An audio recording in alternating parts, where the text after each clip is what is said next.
요즘 시대에 가장 필요한 게 무엇일까요? 요즘 시대를 어떤 시대라고 이야기하는지 여러분들이 많이 아십니다. 요즘 시대를 AI 시대 뭐 이렇게 얘기하지만 그 AI 시대의 특징들 중에 하나는 빠름입니다. 빠름. 이 정보통신 사회가 시작되어진 한 15년 전부터 우리 사회는 이 빠름에 굉장히 목숨을 거는 사회가 됐습니다. 그래서 여러분들 아침에 일어나시면 뭐부터 보시죠? 성경 보시는 분 계시나요? 아침에 일어나자면 눈 딱 뜨면 뭐부터 보세요? 핸드폰부터 보시잖아요. 예, 스마트폰. 왜요? 제일 빨리 정보를 접할 수 있는 게 옛날에 아침에 일어나서 TV를 켜셨는데 요즘은 TV를 안 켜시고 스마트폰을 보세요. 그리고 밤사이 혹시 나한테 문자 누가 보냈나? 아무도 안 보냈어도. 예, 저는 아침에 일어나면 문자가 한 800개, 900개 이렇게 와 있습니다. 밤사이에 제가 들어가 있는 그 교육받 우리 스터디하는 단톡방에 계신 분들이 미국 분들이 많은데 이분들이 거기는 낮에 밤이고 우리가 밤에 낮이다 보니까 그분들이 거기에 밤새 뭔가 이렇게 많이 올리세요. 예. 그래갖고 엄청 들어와 있습니다. 저는 카톡을 알림을 꺼버렸습니다. 밤에 잠잘라고. 예. 중요한 건 카톡을 보내는데 답이 안 오면 어떻게 할까요? 요즘 못 견딥니다. 보내는데 카톡 보내고 문자 보내고 답이 없으면 엄청 짜증나죠. 이 시대의 특징이 그렇습니다. 빠름. 빨리 뭔가 있어야 됩니다. 배송도 보십시오. 옛날에는 배송 한번 뭐 우편 보내면 편지 보내고 속보 보내면 2박 3일 3박 4일씩 걸렸는데 지금은 저는 요즘 그 편지를 보내면 일반 편지로 보내면은 보통 뭐 3일 4일 걸리는데 등기로 보내면은 더 비싸잖아요. 그냥 택배로 편지 한 장 보냅니다. 다음 날 도착합니다.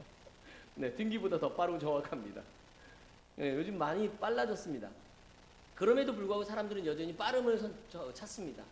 심지어는 요즘 배송 같은 거 말고 배달 버튼 누르면 음식 나오는 거 있잖아요. 네.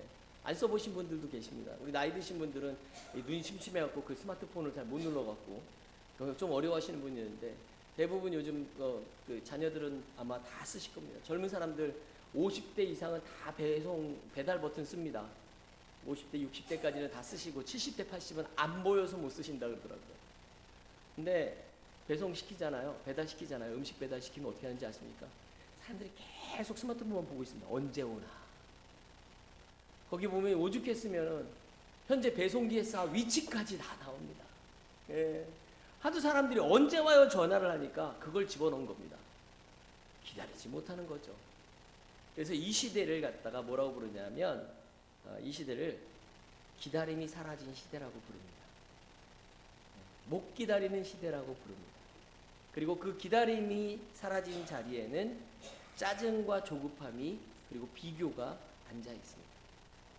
대표적인 게 그거 아닙니까, 여러분들? 왜 배송에 만족하십니까? 나중에 후기 누르는 거 배송에 만족하십니까? 뭐 그 다음에 또 음식 맛에 만족하십니까? 후기를 올리거든요. 그래서 사람들이 후기에 엄청 민감합니다. 예, 후기에 엄청 민감하고요. 이 후기 망하면 그냥 그 가게는 장사 안 되는 집 될 수도 있습니다. 제가 볼 때는 여하도가 조만간 문을 닫을 것 같아요. 왜냐면 제가 그 먹은 다음에 제 SNS 딴 데다 올렸어요. 어화도 가지 마세요. 이렇게. 지난주에 저희 여하도에서 우리 전교인 식사하고 나서 언니 뭐 이런 식당이 다 있어 이런 생각이 들어가지고 그렇게 올렸습니다.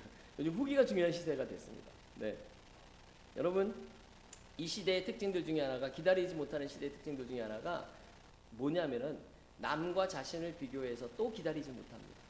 예. 대표적인 게 그거 아닙니까? 남들이 집 사서 집 올랐다는데 왜 우리 집은 안 오를까? 예. 그리고 안 사신 분들은 아니 나는 집도 없는데 왜 자꾸 올라갈까? 뭐 이런 이야기 하시고 제가 아는 분들 중에 그런 얘기 하십니다. 제가 어느 주식이 괜찮을 것 같아요. AI 전문하시니까 한번 얘기해 보세요. 이렇게 얘기하면 AI도 그건 몰라요. 내가 이렇게 얘기하거든요. 그러면 이분들이 하는 얘기가 왜 내가 사면 맨날 마이너스고 남들이 사면 다 오른데 이상해. 예. 그래서 제가 그랬어요. 오를 때까지 기다리시면 다 올라요. 그렇지 않아요? 집 사놓고 오를 때까지 기다리면 올라갑니다.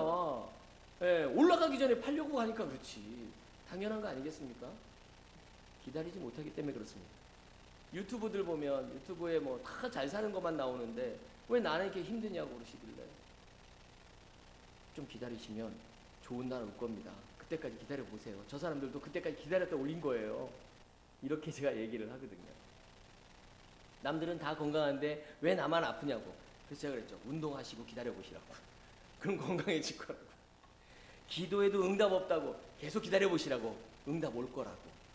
언제까지 기도해야 되는지 아세요, 여러분? 기도는 응답 올 때까지 기도하는 겁니다. 예, 기도하면 응답이 올 거라고 믿지 마십시오. 그건 잘못된 믿음이요. 기도는 응답 올 때까지 하는 겁니다. 예, 아직 응답이 없어. 기도할 때란 얘기입니다. 왜 그런데 우리는 그걸 기다리지 못할까요? 오늘 성경은 그 원리를 아주 명쾌하게 잘 이야기해 주는 이야기가 바로 야고보서 1장의 이야기입니다. 먼저 말씀을 드리는 건 세상적인 관점에서의 그 기다림과 하나님의 관점에서의 기다림은 정말 다르다는 이야기를 먼저 이야기를 하고 시작하고 싶습니다. 속도와 성취 중심의 시대 속에서 인내는 구시대적 관점으로 보이고요. 아니 요즘 같은 시세에 누가 기다릴 것 같으면 딴 거 주문하지. 물건 사놓고 주문이 배송이 안 되면 안 기다리잖아요. 주문 취소해버리면 되지. 이게 요즘 이 시대의 기다림에 대한 개념입니다.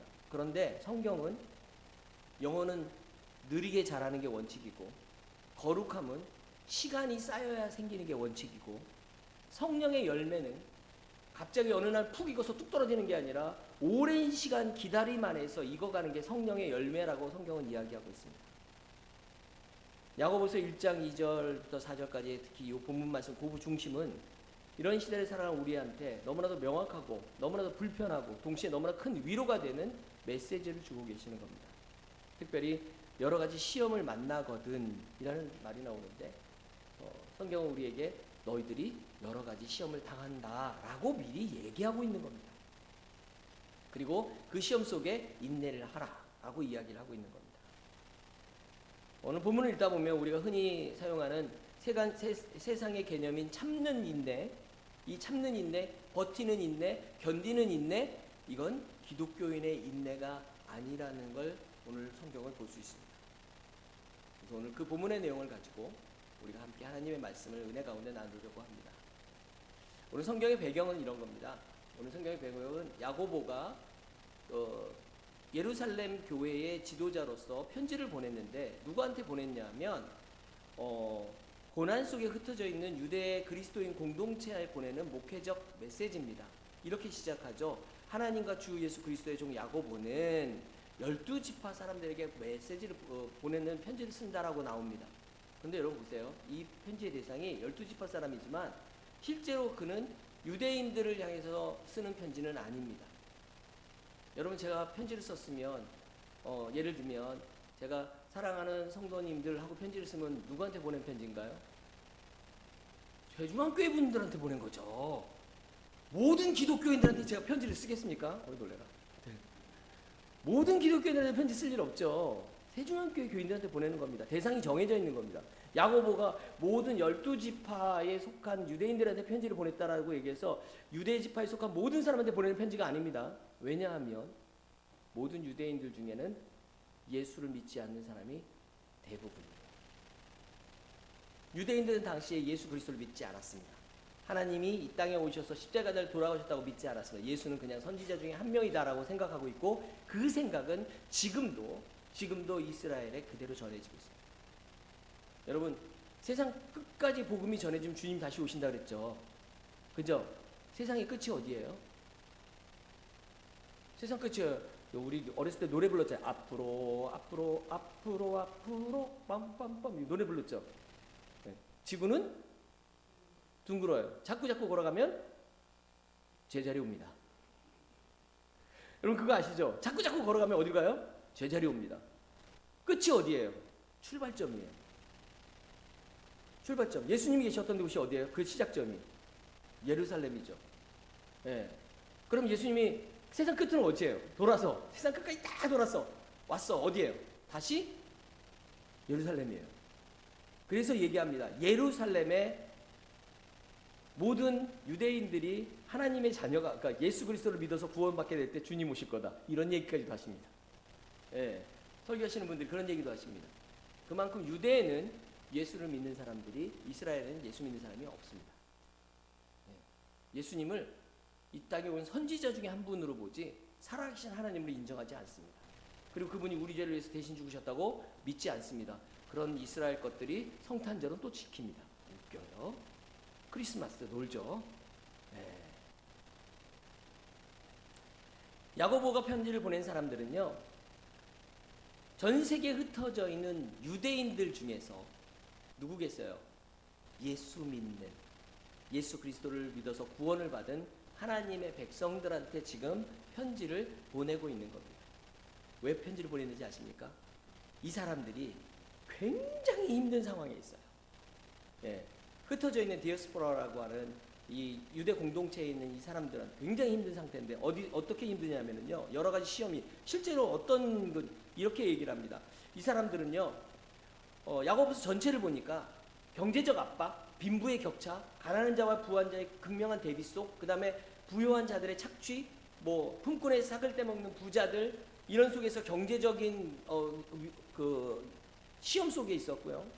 특별히 예수를 믿는 유대인들이 모여서 예배를 어디서 드렸겠어요? 어디서 드렸겠어요? 유대인 회당에 모여서 예배드리죠. 그럼 여러분 생각해 보세요. 이렇게 보는 겁니다. 유대인 회당에 모여서 우리는 믿지 않는 예수를 믿고 예수님의 말씀을 가리키는 저 사람들을 보면서 유대인들이 어떻게 보겠어요? 뭘로 보겠어요? 우리가 여기 신천지 가서 성경 공부한다고 생각해 보세요. 딱 그렇게 보고 있는 거예요. 왜? 자기네는 예수님을 안 믿는데. 그러니까 제가 만약에 어디죠? 통일교 교회에 가갖고 설교를 하고 여러분이 같이 예배 드린다고 생각해 보세요. 통일교에서 가만히 있겠나? 우리 전능하신 우리 문선명 선생님과 누구였지? 어머니 하나님 또 누구지? 아무튼 그 양반들 이야기해야지 왜 하나님을 이야기하냐고 이렇게 얘기하겠죠. 그러니까 유대교 회당 안에 있으면서도 예수 그리스도를 신앙으로 고백하는 사람들은 유대 사회 안에서 이단적 소수자 취급을 받는 거예요. 얼마나 힘들겠어요. 영적으로. 거기다가 내부적으로 윤리적으로 문제도 많습니다. 뭐 혀의 죄 문제, 다툼과 시기, 세상 살아가는 문제, 부자한테 아부하고 가난한 자를 멸시하는 태도를 가진 성도들 문제, 외부의 압박뿐만 아니라 그 공동체 안에서도 굉장히 심각한 이중성을 가지고 있는 시험이 존재했습니다. 그뿐만인가요? 믿음과 행위라는 두 가지를 놓고 또 신앙적으로 굉장히 갈등했어요. 바울은 뭐라고 기도합니까? 바울은 뭐라고 가르쳤는지 아시죠? 바울은 뭐라고 그러죠? 우리는 오직 믿음으로 구원받는다. 우리는 믿음으로 구원받는다라고 가르치는데 야고보는 또 행함이 없는 믿음은 죽은 믿음이라고 또 얘기를 했어요. 그 두 개가 분리될 수 없는 하나의 내용이지만 유대인들이 희한해요. 꼭 그러고 꼬투리 잡아갖고 싸워요. 그래서 그 안에서 또 갈등이 생겨요. 예.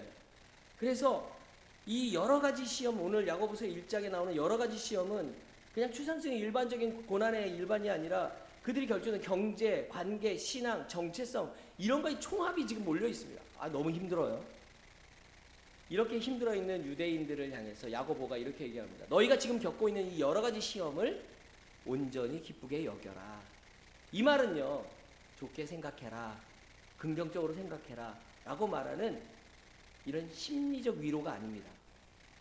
그거하고는 전혀 다르게 너희가 겪는 이 모든 압박은 하나님의 백성을 온전함하게 이르게 하기 위한 하나님이 사용하는 도구니까 그딴 눈으로 쳐다보지 마라, 성숙의 시선으로 보아라 라고 말하는 선언이 되어지는 겁니다.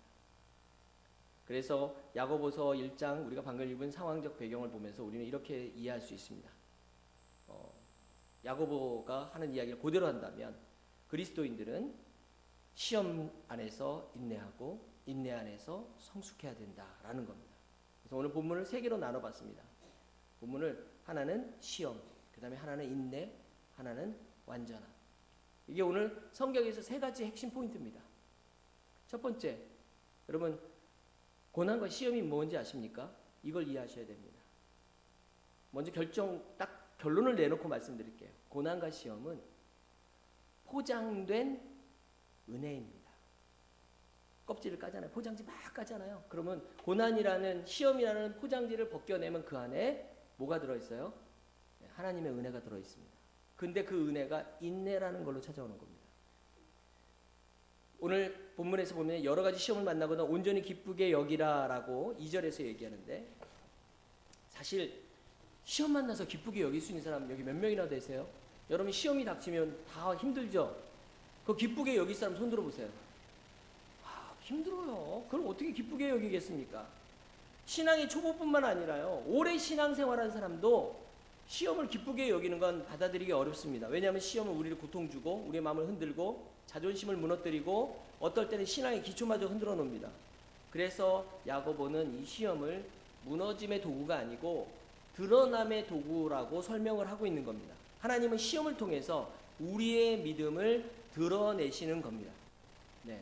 그래서 여러 가지 시험을 만나면 온전히 기쁘게 열기라고 얘기하는 겁니다. 왜? 시험을 만나면 그 시험 만난 안에서 내가 드러나는 겁니다. 여러분, 상처가 나면 제일 먼저 뭐 하죠? 상처 나면? 상처가 났는데 병원에 가잖아요. 저는 제가 깜짝 놀랐던 게, 제가 예전에 손가락을 절단당할 뻔했었는데,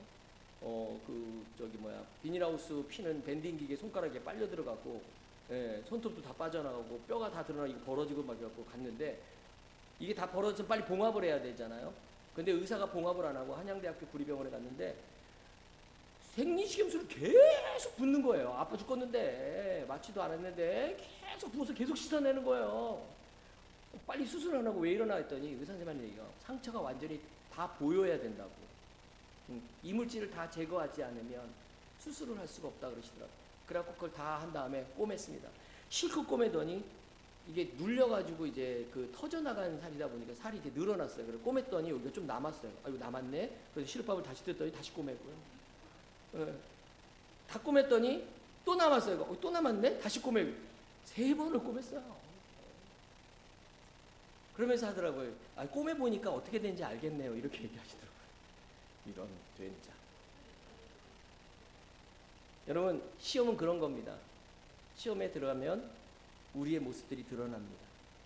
하나님이 우리의 연약함을 폭로하기 위해서 우리에게 시험을 주시는 게 아니고 그 연약함을 치유하고 고치시고 새롭게 빚으시기 위해서 시험을 우리에게 허락하십니다. 제가 알고 있는 분 중에 한 집사님이 계십니다. 이름은 김땡땡 집사님이십니다. 김땡땡 집사님이신데 이분이 교회에서 정말 만능 봉사자였습니다.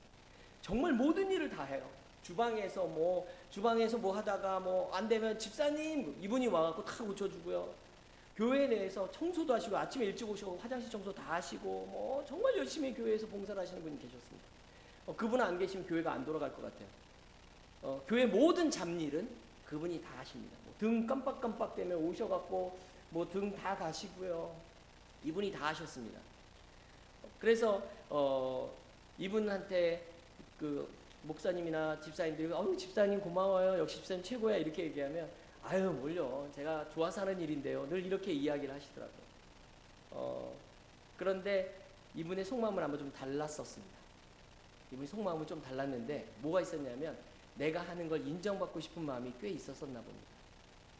어느 날 50주년 교회 50주년 그 기념 예배를 드리는데 이제 그 교회에서 봉사한 사람들한테 교회에서 교사 10년 한 사람, 20년 한 사람, 그 다음에 뭐 교회에서 오래 장로로 계셨던 분들, 뭐 이런 분들 상을 다 줬어요.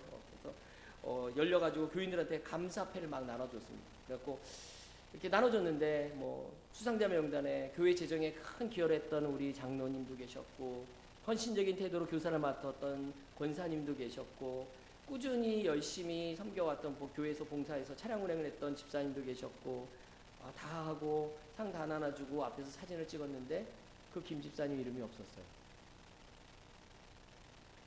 그 김 집사님이 속으로 그렇게 생각했답니다. 나 오늘 교회 그만둔다. 나 오늘 교회 떠나 다른 교회 가야지. 이런 마음이 들더랍니다. 그런데 다 끝나고 나고 시상식 다 끝나고 나고 목사님이 단상에 올라오셔서 제가 오늘은 특별한 분을 한 분 상을 드리기 위해서 맨 밑으로 뒤로 물러났습니다. 그러면서 우리 교회에 정말 없으면 안 되는 한 분이 계시고, 그리고 늘 묵묵히 교회에서 힘써주시고, 그래서 다른 분들과는 비교할 수 없어서 따로 상을 준비한 분이 계시는데 여러분 그분 누군지 아시죠? 그랬더니 전교인이 똑같이 외치더랍니다. 김 집사입니다. 그래서 그분이 나와서 상을 받았습니다. 목사님이 나오셔서 우리 집사님 우리가 일일이 챙기지 못해도 주께서 그 헌신을 기억하십니다. 우리 집사님께 큰 박수 부탁드립니다. 라고 얘기했더니 서서 눈물을 하염없이 펑펑 흘리시대요. 예, 흘리시고 그렇게 울고 나서 소감 한번 말씀하세요. 그랬더니 이분이 이제 얘기하는데 사실은 저 오늘 교회 그만두려고 했습니다. 저 오늘 교회 그만두려고 했습니다. 이렇게 얘기하시더라고요. 그러면서 아니 제가 이렇게 교회를 열심히 수고하는데 아무도 나를 알아주지 않는다고 상처가 돼서 저는 교회를 그만두려고 했는데 제가 오늘 깨달았습니다. 내 안에 아직도 부족한 것이 많고 믿음이 부족하구나라는 걸 오늘 제가 그걸 깨달아서 지금 이걸 솔직히 고백하는 겁니다. 라고 얘기하면서 앞으로 더 열심히 섬기겠습니다. 라고 얘기하더라고요. 그러면서 하신 얘기가 그랬어요. 저는 제가 상을 받지 못하는 게 이렇게 큰 시험인 줄을 몰랐다라고 얘기하더라고요. 예. 그러면서 내 속에 들어있던 것들이 이 시험을 통해서 드러났습니다. 라고 고백했던 것을 들은 기억이 납니다. 시험은 늘 우리의 약한 부분을 건듭니다. 사탄은 우리가 뭐에 약한지 알잖아요. 그래서 우리 약한 부분을 건듭니다. 어떤 이들에게는 자존심을 건들고요. 어떤 이들은 성급한 성격을 건들고 어떤 이들은 과거에 미해결된 트라우마를 건듭니다. 그럼 이런 생각을 해본 적 없으세요? 왜 하나님은 저렇게 내가 시험 당할 때 내버려 두시지? 어떤 분은 자식이 약점인데 그 자식을 공격하고 어떤 사람은 건강이 약점인데 그 건강을 공격하고 어떤 사람은 교회가 약점인데 교회를 공격하고 왜 이렇게 하나님은 그 약점을 공격하도록 내버려 두실까? 근데 이 하나님의 이 건드림은 이 약한 부분을 보이게 하시는 이 부분은 하나님이 우리가 도무지 깨닫지 못할 마음의 문제를 보게 하기 위해서 나 자신을 드러나게 하시는 하나님의 은혜라는 겁니다. 여러분 도자기가 깨진 도자기를 떼울 때 그냥 깨진 부분만 붙이지 않습니다. 또 다른 데 깨진 데 없나 열심히 살펴갖고 확인해야죠. 뭐 별의별 방법을 다 씁니다. 안쪽에다 등을 갖다 놓고 비추기도 하시고요. 뭐 별 방법을 다 쓰시더라고요. 결국은 뭔 얘기냐면 깨진 도자기를 제대로 떼우려면 고치려면 깨지고 흠난 부분들, 금간 부분들이 드러나야 되는 겁니다.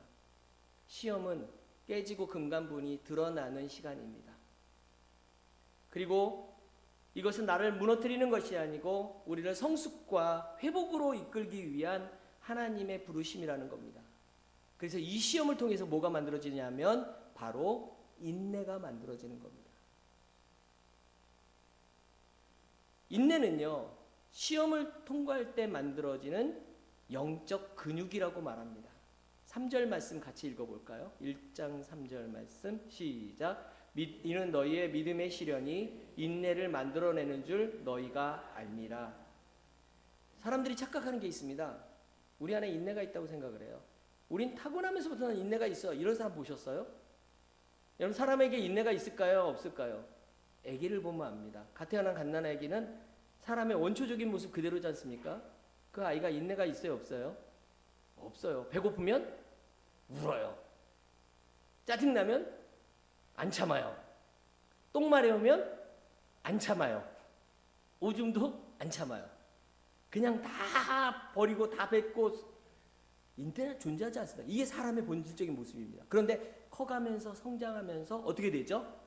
사라지면서 인내가 만들어지는 겁니다. 인내는 그렇게 만들어집니다. 인내는 우리 안에 있는 성품이 아니라는 사실은 굉장히 중요한 겁니다. 왜요?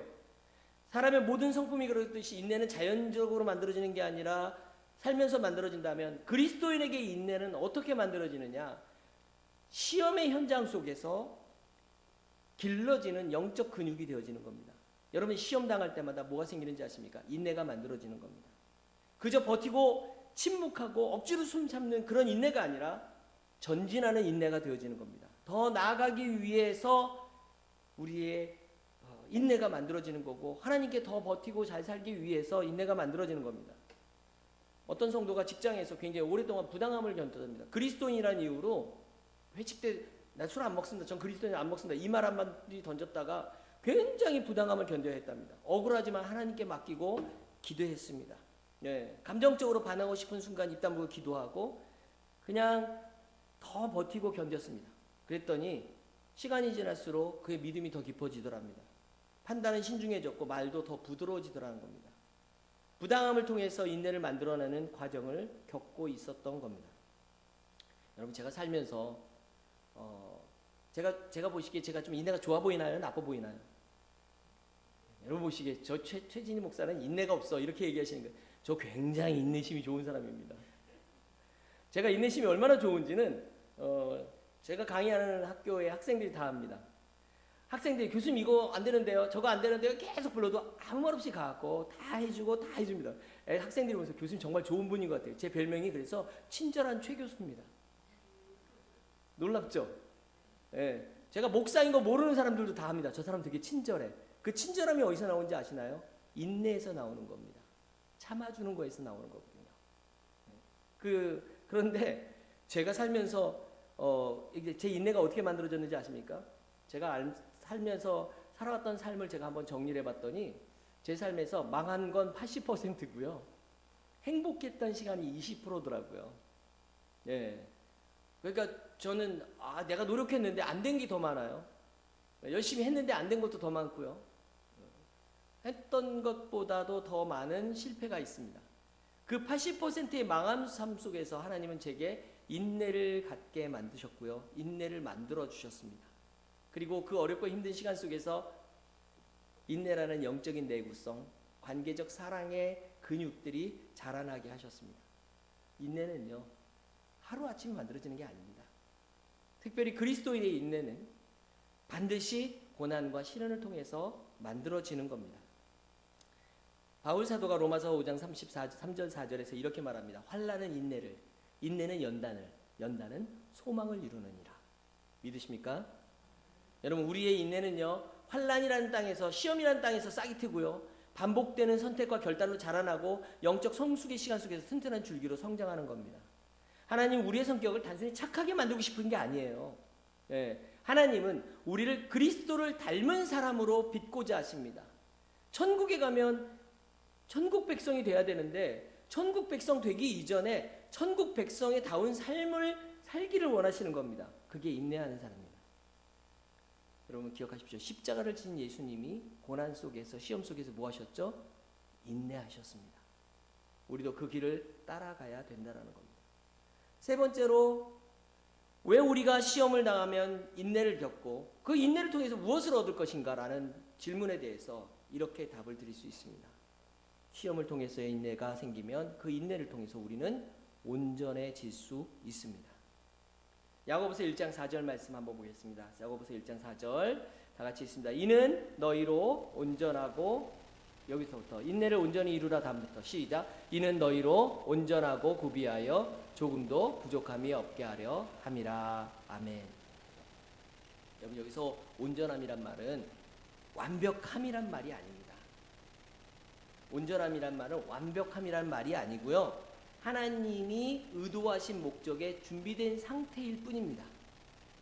그래서 사람마다 이 온전함은 차이가 있습니다. 최진희 목사의 온전함과 여러분들 박선미 집사님의 온전함은 다를 수 있습니다. 그 하나님이 의도하신 목적에 준비하신 상태이기 때문에 그렇습니다. 다 다릅니다. 여기 계신 모든 성도들이 다 똑같은 온전함을 이루지 않는다는 얘기입니다. 단지 하나님은 인내를 통해서 우리의 사명에 적합한 사람을 성숙하게 만든다라는 겁니다. 말씀 마치겠습니다.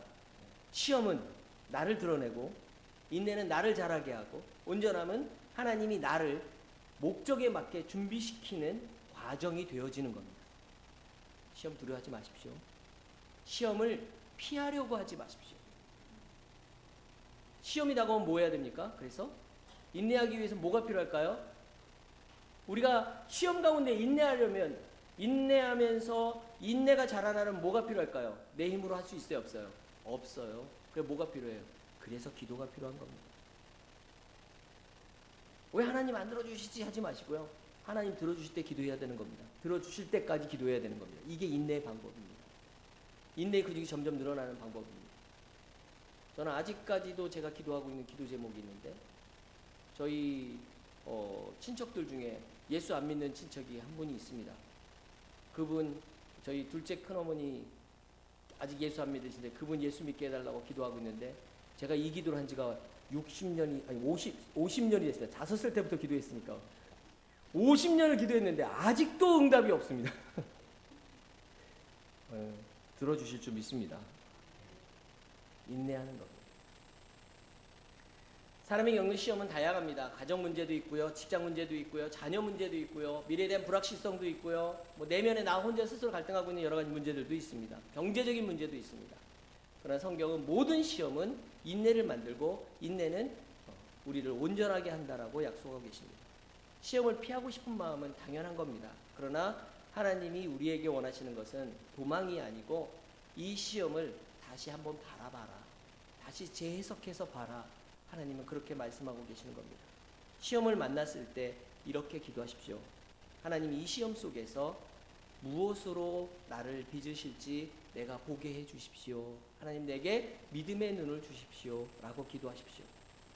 이 기도가 단순한 멘트가 아니고요, 우리 영혼을 바꾸는 고백이 되어질 줄 믿습니다. 인내는 기다림이 아니라 성숙을 향한 행보입니다. 참아야지. 이거 인내 아닙니다. 앞으로 나가는 여러분 되시길 바랍니다. 인내 없이 거룩이 자라지 않습니다. 인내 없이 사명도 지속되지 않습니다. 인내 없이 관계도 유지되지 않습니다. 그래서 하나님은 우리가 온전함에 이르기 위해서 계속 자라기를 원하시는 겁니다. 그 인내를 통해서 하나님이 주시는 놀라운 은혜와 축복이 여러분의 삶 가운데 넘쳐나고, 여러분의 근심과 걱정이 주 앞에 다 맡겨지고, 여러분들이 만사가 형통하고 주가 주시는 은혜가 여러분 안에 넘쳐나시는 그런 삶이 되시기를 주님의 이름으로 축원합니다. 기도하시겠습니다. 전능하신 하나님, 우리 앞에 닥쳐지는 환난과 고통과 시험 가운데 하나님, 우리가 온전히 하나님을 바라볼 수 있도록 우리에게 믿음의 눈을 허락하여 주옵소서. 이 시험과 이 어려움이, 이 환난이 하나님이 주시는 시험인 것을 깨닫고 이 시험을 통해서 우리의 인내가 자라나게 하시며, 그리고 이 인내가 자람으로 말미암아 우리의 삶이 주님의 자녀로서의 삶으로 온전한 삶 될 수 있도록 주여 우리를 도우시고 함께하여 주옵소서. 하나님, 은혜를 베풀어 주시길 간절히 소원합니다. 주님 도와 주시옵소서. 병상에 있는 환자들과 또 여러 곳에 군대에 가 있는 우리 형제들과 또 먼 곳에 나가 있는 자녀들에게 함께해 주셔서 하나님이 도우시는 삶 되게 하시고, 하나님이 역사하시는 삶 되게 하시고, 주님 베푸시는 은혜가 넘쳐나는 삶 되게 하시고 역사하여 주옵소서.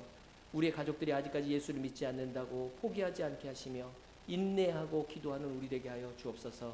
예수님의 이름으로 간절히 기도드리옵나이다. 아멘.